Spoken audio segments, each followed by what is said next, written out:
Paradox Prophecies Volume 2. The track you long for. Anfrax Productions. C4. It's fucking great. Listen.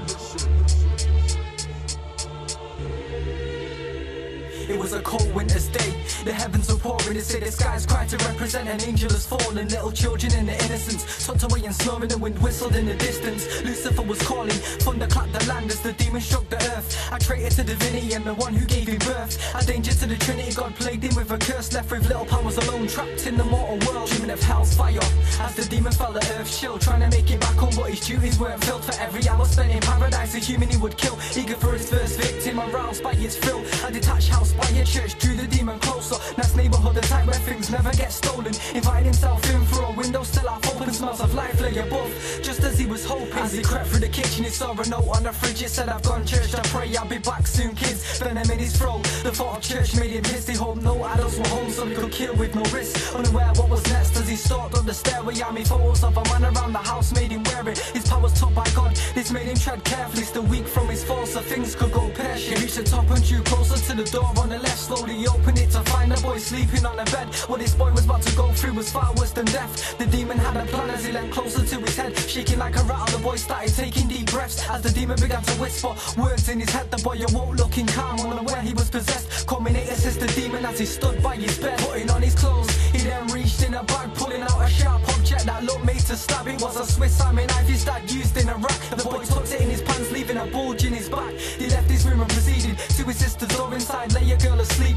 with pink pajamas on. The boy moved towards the bed, picking a pillar off the floor. Then he covered her face so she couldn't breathe no more. He stirred from her sleep, his sister desperately clawed. Every lunge getting weaker as her breaths got short. The boy pushed harder now as Natas stood and watched, unaware of the killer cause her last breath had gone. Natas spent too long up in heaven with the good. It was so long he had waited to taste murder and blood. Eager for another victim, he searched the house for the mum. Natas remembered the note and now he knew where she'd gone. So they both left the house and crossed the road to the church. Natas looked sickened at how important God was to earth. Jealousy in his eyes as they both entered the church. It was empty inside, not a priest to be heard. As they walked deeper in, it was a shadow at the altar. A woman praying on her knees as the image got closer. She was heavily pregnant, now the shadow fully focused. The boy stepped behind her and put a hand on her shoulder. Shocked by this, she moaned, what you doing here, son? Staring at his mother, he said, let me ask you a question. Why are you here? And why you showing God love? She said, don't be silly and come and help your mother up. The boy looked in disgust and took his hands off her back. Natas in his blood, he put his hands on her shank, revealing the weapon. He dragged his mother on her back, staring in disbelief. She cried in God's name or start, but the Lord's name made it worse. As Natas got vexed, controlling the boy, he made him slot the knife through her neck, choking on her own blood. As she poured out red emotion as the boy lunged the knife at her legs,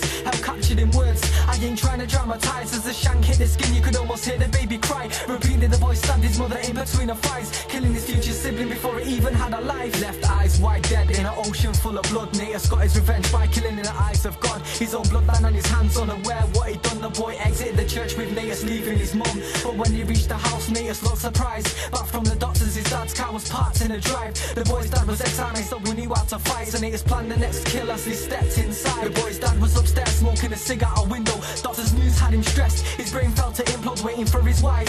He was desperate for info, drunk and confused, unaware he was a widow. One thing he knew, he weren't a father of a child, cause the doctor explained to him how he was infertile. Footsteps up the stairs, he hoped this was her now. Covered in blood, it was his son, he couldn't get his words out. The boy walked over and handed his dad the knife. He looked shocked, he said, what's happened? Are you alright? Looking empty and lost, the boy didn't reply. The dad knew something was wrong by the look in his eyes, but before he had time to even try and nurture him, he'd been pushed out the window and fell through the conservatory. Glass through his body, he felt death circled him. Last thoughts were pain cause he knew his own son had murdered him. Natas and the boy left quick before the pigs arrived. When they got there, they found the dad holding a knife. He said he killed his family due to issues with his wife. He said he couldn't take the guilt, so he committed suicide.